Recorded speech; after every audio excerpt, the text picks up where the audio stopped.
تو ان کو مدرس بنا کر کے ہمارے گاؤں کالڑا میں بھیج دیے، اور کالڑا کے ارد گرد 5 گاؤں تھے، 5 گاؤں کے بچے چل کر یہاں آتے تھے اور حضرت سے پڑھتے تھے۔ تو مومنوں کے اندر بھی یہی نکاح بیوگان کو عیب سمجھا جاتا تھا، جیسے ہندو عیب سمجھتے ہیں، اسی طرح سے بہت سی عورتیں بیوہ بیٹھی ہوئی تھی، آج بھی بیٹھی ہیں مسلمانوں میں بیوہ عورتیں، ہندوؤں کے طرح کا ذہن ہے۔ تو حضرت لوگوں کو سمجھاتے رہتے تھے کہ ان عورتوں کے نکاح کرو، کوئی سنتا ہی نہیں تھا۔ داغ جب دھبا گہرا ہو جاتا ہے تو اس کو نکالنا بڑا مشکل ہوتا ہے۔ تو جب بدعات گھر کر جاتی ہیں، ذہنوں کے اندر بیٹھ جاتی ہیں، تو ان کا ہٹانا بہت مشکل ہوتا ہے، تو کوئی سنتا نہیں۔ تو ایک دن گدھا منگوایا اور گدھے پر سارا سامان بھر کر کے بغیر کسی سے کچھ کہے ہوئے چل دیے۔ اس زمانے میں ہمارے گاؤں سے کھیرالو ایک گاؤں ہے، وہاں جاتے تھے، وہاں سے ریل ملتی تھی، وہ میسانے جاتی تھی، میسانے سے دوسری ریل پالنپور جاتی تھی، پالنپور اتر کر کے وہ اپنے گاؤں میں ڈانا جاتے تھے۔ تو گدھے پر سامان بھر کر کے کسی سے کچھ کہے بغیر چل دیے۔ اب گاؤں میں مولانا صاحب نہیں ہے، شور مچ گیا۔ تو لوگوں نے وہ مولانا کہاں گئے؟ تو جس نے دیکھا تھا اس نے کہا کہ مولانا تو گدھے پر سامان باندھ کر کے یوں جا رہے تھے۔ تو لوگ سمجھ گئے کہ کھیرالو گئے ہیں، گاڑی وہیں سے ملے گی، ڈائریکٹ پالنپور آنے کا کوئی راستہ نہیں تھا۔ تو 5 گاؤں کے سمجھدار لوگ 50 آدمی اکٹھا ہوئے، بھئی مولانا ناراض ہو کر چلے گئے ہیں، چلو ان کو منع کر لائیں۔ تو 50 آدمی کھیرالو پہنچے، 5 گاؤں کے نمائندے، چودھری، بڑے لوگ، پٹیل۔ مولانا وہاں گاڑی کے انتظار میں بیٹھے تھے، وہاں دن میں 1-2 گاڑیاں آتی تھی، تو وہاں گاڑی نہیں تھی، اس کے انتظار میں بیٹھے تھے اور یہ پہنچ گئے۔ انہوں نے جا کر حضرت سے کہا حضرت آپ کیوں ناراض ہو گئے، واپس چلیں۔ تو حضرت نے فرمایا جی میری بات کوئی سنتا تو ہے نہیں، میں کتنے دنوں سے تمہیں کہہ رہا ہوں کہ بیوہ عورتیں بیٹھی ہوئی ان کے نکاح کرو، تم سنتے ہی نہیں، مانتے ہی نہیں، تو میرے یہاں رہنے سے کیا فائدہ ہے، میں واپس جا رہا ہوں۔ تو ان 50 آدمیوں نے وعدہ کیا کہ نہیں ہم آپ کی بات مان لیں گے اور ان بیواؤں کے نکاح کریں گے۔ تو حضرت راضی ہو گئے تو واپس آ گئے۔ وہ واپس آئے، 1 مہینہ نہیں گزرا تھا تو ان 5 گاؤں کے اندر ایک بیوہ عورت باقی نہیں رہی جس کا نکاح نہ ہو گیا۔ یہ جو مولانا محمد عثمان صاحب تھے، یہ سالے تھے مولانا محمد نذیر صاحب کے، اور مولانا محمد نذیر صاحب دہلی میں مدرسہ عبدالرب میں پڑھے تھے مولانا عبدالعلی نیرٹھی سے، اور مولانا عبدالعلی نیرٹھی حضرت نانوتوی کے شاگرد تھے۔ تو حضرت نانوتوی ہی نہیں، شاگرد کا شاگرد دیوبند کا تو یہ مشن ہے۔ ہر ایک اسی فکر میں رہتا ہے کہ جو چیزیں امت میں بدعات کے نام سے داخل ہو گئی ہیں ان کو بدعات سے دور کرو اور اس سے سنت کو زندہ کرو۔ بس دین دیوبندیت نام ہے امحاء بدعت، بدعات کو مٹانا اور احیاء سنت کو زندہ کرنا، اس کا نام دیوبندیت ہے۔ اور یہ ایک تحریک ہے، ایک مشن ہے ہمارا فاضل، اس کو سکون اور چین نہیں ہے جب تک یہ کام نہ کرے۔ لوگ تنخواہ دیتے ہیں نہیں دیتے اس کو کوئی بحث نہیں، کم دیں زیادہ دیں، اس کو کام کرنا ہے۔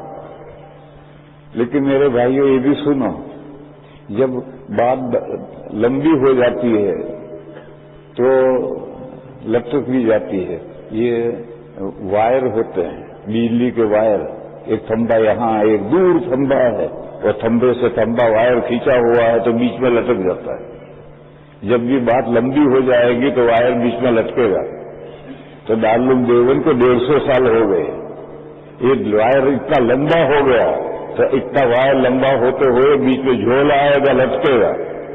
لہذا آج آپ ہم علماء دیوبند یعنی فضلاء دیوبند یعنی دیوبند یا دیوبند کے شاخوں سے جو فارغ ہونے والے علماء کہلاتے ہیں، ان کے اندر اگر آپ یہ چیز نہیں پاتے ہیں جو دیوبند کی خصوصیات ہیں وہ نہیں پاتے تو وائر لمبا ہو کر بیچ میں سے لٹک گیا ہے۔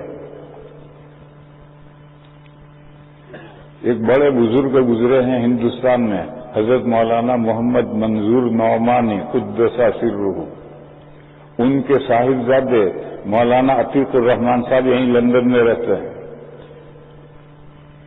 اور ان کا مولانا منظور صاحب کا انتقال ہو گیا۔ دیوبند کے راندیر سے دیوبند میں پہنچانے والے مجھے وہی مولانا منظور صاحب نعمانی تھے۔ انہوں نے مجھ سے تعلق تھا، میرا دیوبند میں تقرر کروا کر کے راندیر سے اٹھا کر مجھے دیوبند میں انہوں نے پہنچایا۔ ان کی بات میں نے ان کے منہ سے سنی ہے کہ دیوبند اور بریلی میں ایک بالش کا فاصلہ رہ گیا ہے، یعنی بریلی دیوبند سے قریب آیا نہیں، دیوبند کھسکتا قریب آ گیا۔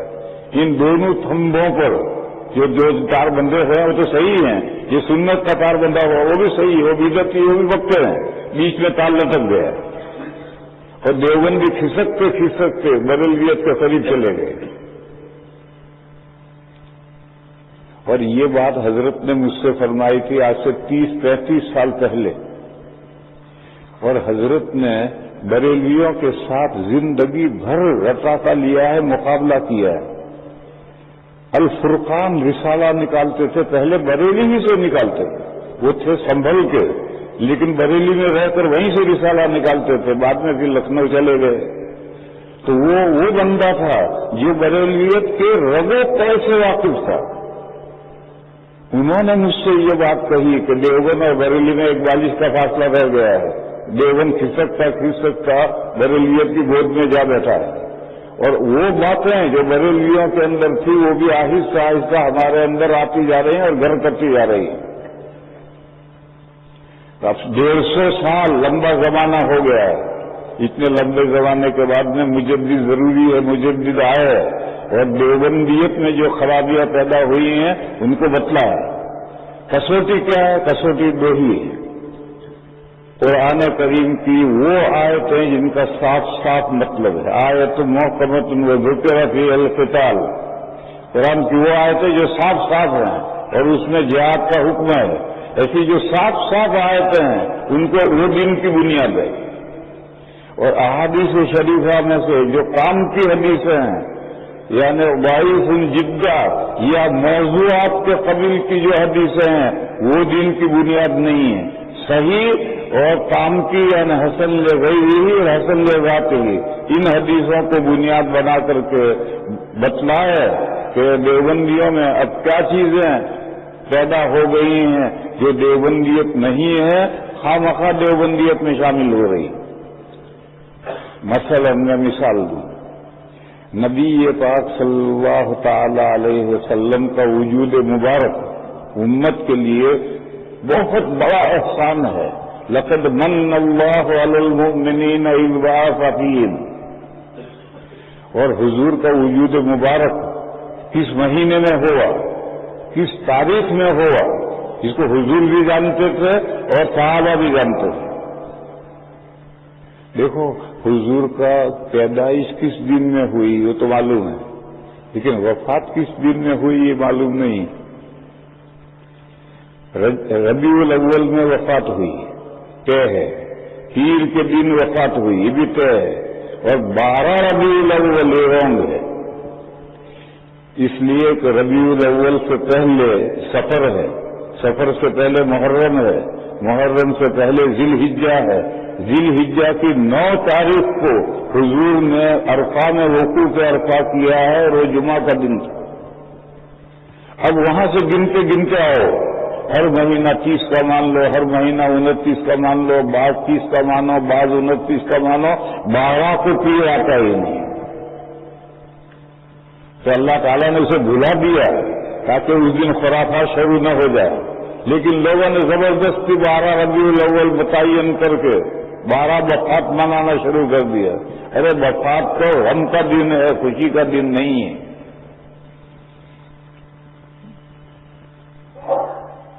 اللہ تعالیٰ کبھی بھلاتے ہیں۔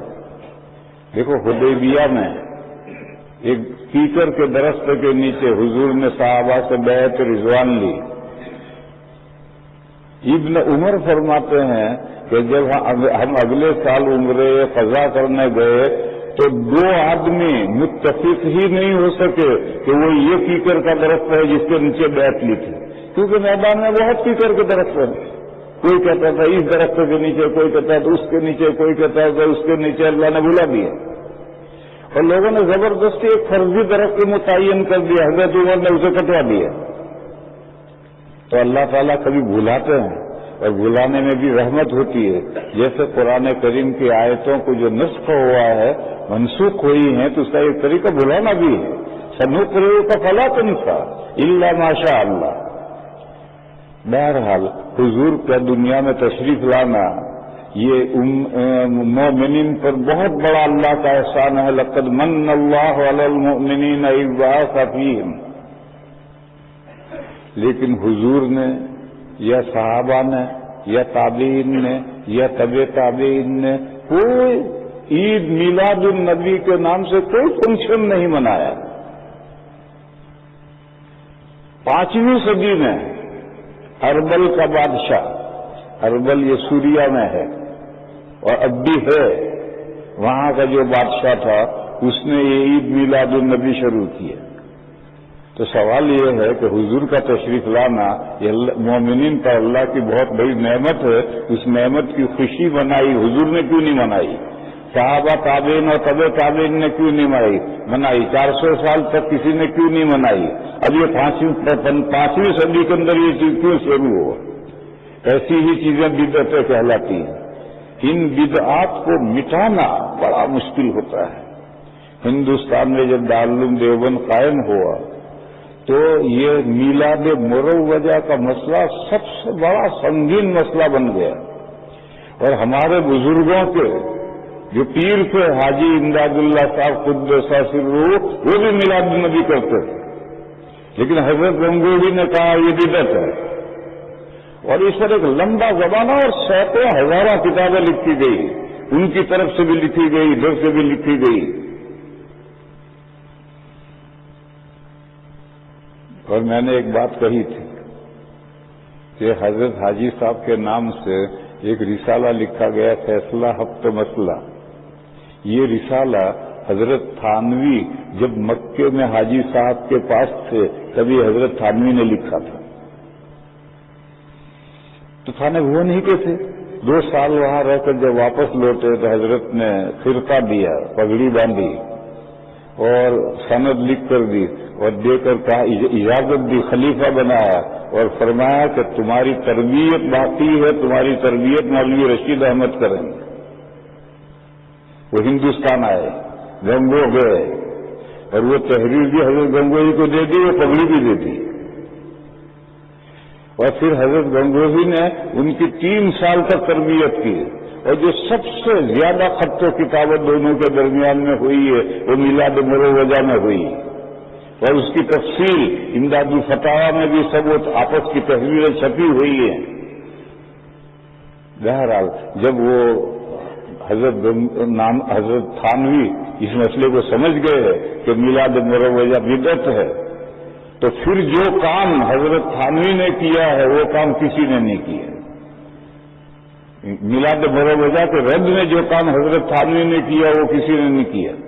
بہرحال جب ان کی اصلاح ہو گئی تو حضرت نے بلایا، اور وہ پگڑی جو انہوں نے حضرت کو دی تھی، جو حضرت حاجی صاحب نے باندھی تھی، وہ ویسے ہی رکھی تھی انہوں نے۔ وہ 3 سال کے بعد وہ پگڑی ان کے سر پہ رکھی، اور وہ جو تحریر لائے تھے جس میں خلافت تھی، حاجی صاحب کی تحریر تھی، اس پر صرف اتنا لکھا رشید احمد بس، اور وہ تحریر دے دی۔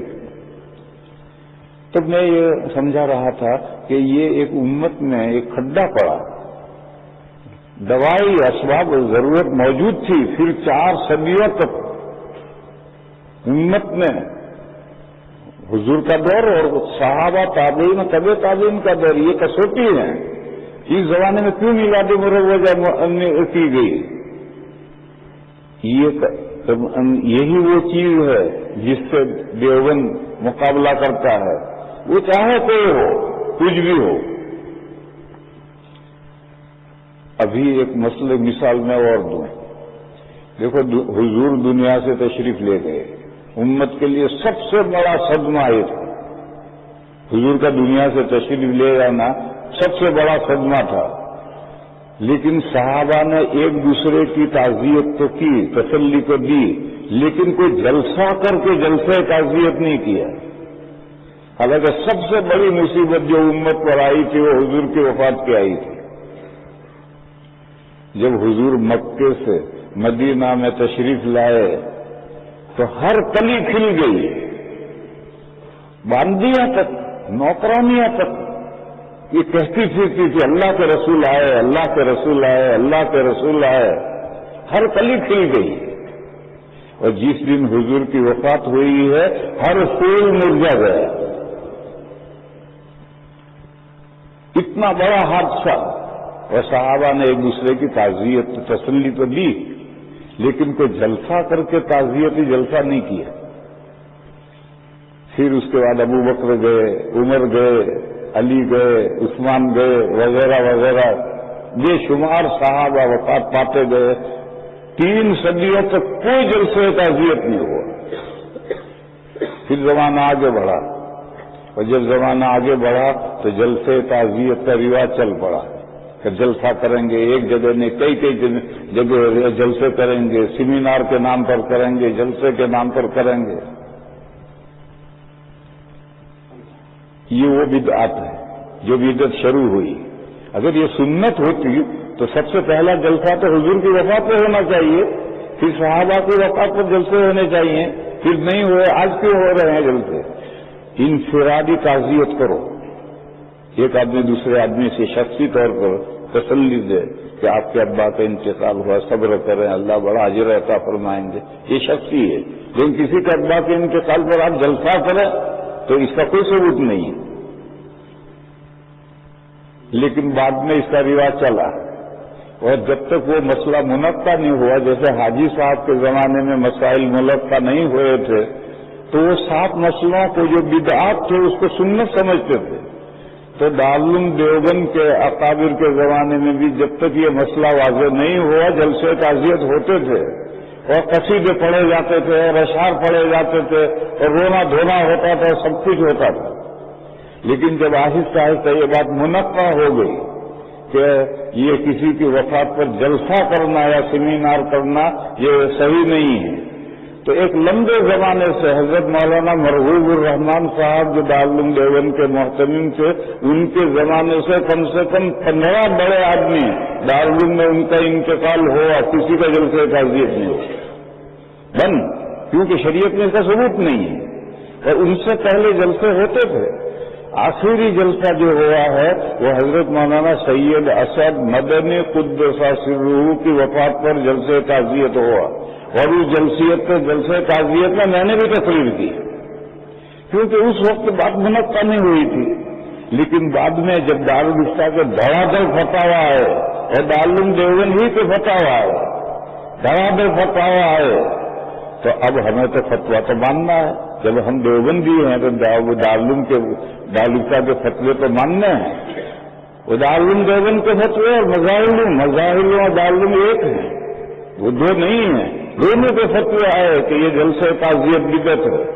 تو حضرت مولانا مرغوب الرحمان صاحب کے زمانے سے سلسلہ بند. چنانچہ 10-15 آدمی بڑے بڑے دیوبند میں انتقال کیے گئے، کسی کا جلسہ نہیں ہوا.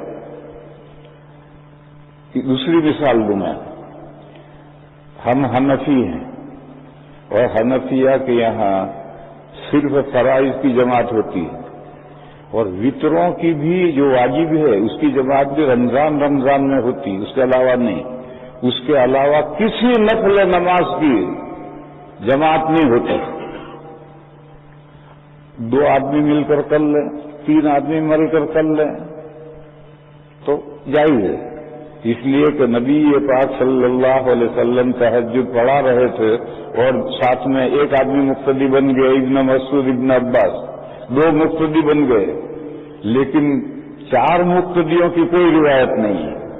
اس لیے نوافل کی جماعت فدائی کے ساتھ ارے تو آئیے، ارے تو آئیے، ارے تو آئیے انوائٹ کیا، اور سب مل کر کے پوری مسجد بھر گئی، اور رمضان میں صلاۃ اللیل شروع ہو گئی. یہ دیوبند کا فتویٰ یہ کہ صحیح نہیں ہے، بدعت ہے. اب بعض لوگ کہتے ہیں کہ حرمین میں تو ہوتا ہے، وہاں تو صلاۃ اللیل کی جماعت ہوتی ہے، تو دو باتیں یاد رکھو، ایک تو حرمین میں صلاۃ اللیل وہ حنبلی ہے اور ہم حنفی ہیں، ہمیں اپنی کتابوں کے اپنے فتووں پر عمل کرنا ہے، ان کا مسلک وہ جانے، ہمیں کیا لینا ہے ان سے۔ دیکھو اس کی میں مثال دوں، وہ حنبلی ہیں، ان کے یہاں مسئلہ یہ ہے کہ اگر آسمان صاف ہو تب بھی دو آدمیوں کی گواہی سے چاند ثابت ہو جاتا ہے، اور وہ ہر سال اعلان کرتے ہیں دو آدمیوں نے دیکھا ہے نہیں دیکھا اللہ جانے، اور باقی تین ائمہ کہتے ہیں کہ اگر آسمان صاف ہے تو جمع غفیر چاہیے دیکھنے والوں کا، مختلف جگہ کے لوگ دیکھنے والے ہوں جن کا جھوٹ پر اتفاق محال ہو تو وہ خبر چاند معتبر ہے ورنہ نہیں ہے۔ اور سعودی والا جو اعلان کرتا ہے تو حنبلی ہیں، پورے دو گواہوں پر اعلان کرتے ہیں، ہم تو حنفی ہیں، اور پوری سعودیہ میں ہمیشہ مسئلہ صاف رہتا ہے، کبھی عام چاند نظر نہیں آتا، ہم کیسے مانیں گے اسے؟ تو وہ حنبلی ہیں، وہ اگر حرمین میں جماعت کرتے ہیں تو چھوڑو، وہ حنبلی ہیں، ہمیں ان سے کیا لینا ہے؟ وہ تو رکوع کے بعد پڑھنے میں بھی اتنی دیر کھڑے رہتے ہیں کہ جتنا رکوع میں پڑھو اتنا پڑھو، بلکہ اس سے بھی زیادہ پڑھو، سجدے میں جلسے میں اتنی دیر بیٹھے رہتے ہیں، یہ ان کا مذہب ہے۔ امام احمد کے نزدیک قوما اور جلسہ اور رکوع اور سجدہ یہ رکن طویل ہیں چاروں، اور چاروں زمانے کے اعتبار سے برابر ہے، تو وہ شامل کرتے ہیں۔ ہماری ایسا نہیں ہے، ہمارے یہاں تو رکوع سجدہ رکن طویل ہے اور قوما جلسہ رکن قصیر ہیں، رکوع سے کھڑے ہو سیدھے، بدن ڈھیلا چھوڑو، ہر ہڈی اس کی جگہ پر سیٹ ہو جائے تو سجدے میں چلے جاؤ۔ اسی لیے رکوع کے لیے کوئی ذکر فرضوں نے بتایا ہی نہیں، یہی حال سجدے سے سر اٹھا کر سیدھے بیٹھو، بدن ڈھیلا چھوڑو، ہر ہڈی اس کی جگہ پر سیٹ ہو جائے، اگلے سجدے میں چلے جاؤ۔ اس لیے جلسے کے لیے کوئی ذکر بتایا ہی نہیں۔ اب امام احمد کی رائے الگ ہے، ان کے یہاں رکوع سجدہ قوما جلسہ یہ چاروں زمانے کے اعتبار سے برابر ہے، بس وہ جتنی دیر رکوع میں رہتے ہیں اتنی دیر کھڑے رہتے ہیں تو وہ کریں۔ ہمارے ائمہ بھی ان کا فالو کرتے ہیں، یہ بھی کھڑے ہیں قومے میں جلسے میں بیٹھے ہیں، اور مقتدیوں کو تو کوئی ذکر بتایا نہیں۔ تو امام تو ذکر کرتا ہوگا، جب تو ذکر کرے پہلے سارے مقتدیوں کو ذکر سکھلا، تاکہ مقتدی بیچارے چپ چاپ کھڑے نہ رہیں، چپ چاپ بیٹھے نہ رہیں۔ بہرحال یہ ہمارا ان کا مسئلہ الگ الگ ہے، وہ جو کرتے ہیں اس کو آپ کو فالو نہیں کرنا، آپ کو اپنی فقہ اور اپنے فتاوی پر عمل کرنا ہے۔ تو چاند کے مسئلے میں بھی ان کی مسئلہ ان کی رائے الگ ہے، اور ہمارا مسئلہ اور ہماری رائے الگ ہے، ہم جو آنکھ بند کر کے فالو کرتے ہیں یہ رانگ ہے۔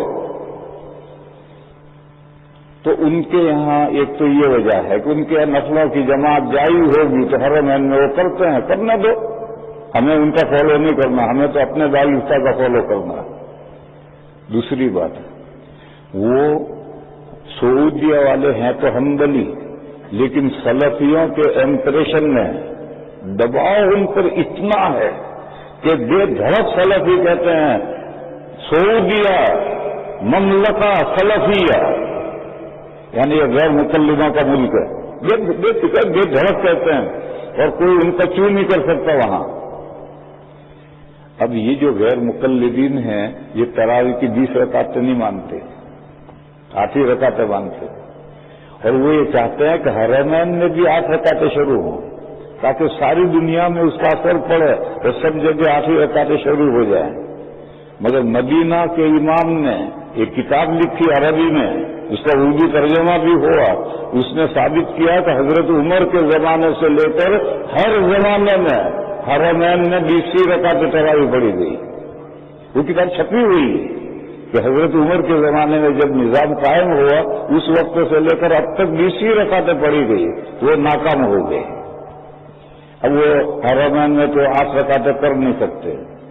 اب حنابلہ جو ہیں ان کا امپریشن ہے، ان کو خوش بھی کرنا ہے، تو اس کے خوش کرنے کے لیے انہوں نے صلاۃ اللیل کی 8 رکعتیں شروع کر دی کہ لو یہ تمہارا، یہ 20 رکعت ہماری، یہ 8 رکعت تمہاری۔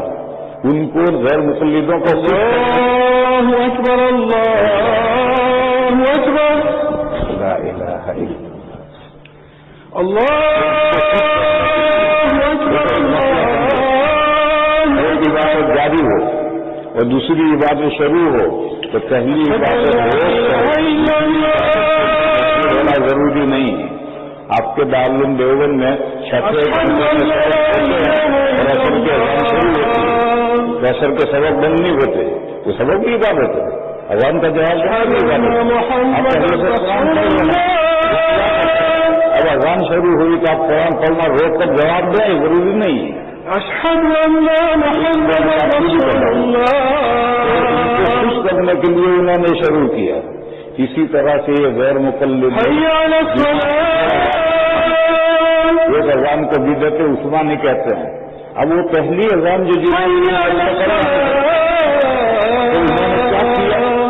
زوال سے آدھا گھنٹہ پہلے جمعہ کی پہلی اذان دلوا دی. حی علی الصلاۃ.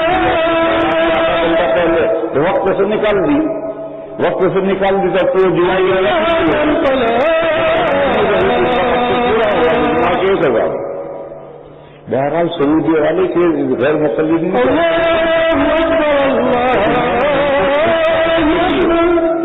یہ صلاۃ اللیل شروع کی ہے. لیکن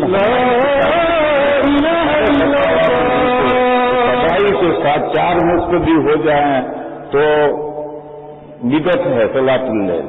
یہ اس طرح کی چیزیں ہم دیوبندیوں میں اب آنے لگی اور آہستہ آہستہ ہم سنت سے ہٹ کر کے دوسری طرف کھسکنے لگے. بس اس زمانے میں ضروری ہے کہ مجدد آئے اور وہ دیوبندیوں کو بتلائے کہ دیوبندیت جہاں سے شروع ہوئی وہ اس کی صورتحال کیا تھی. آج اگر تمہیں راستے پر رہنا ہے تو دیوبندیت جہاں سے شروع ہوئی اس وقت جو پوزیشن دیوبندیت تھی اسے پر آ جاؤ.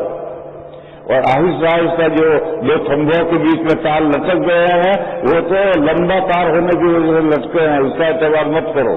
آخر دعوانا الحمدللہ رب العالمین.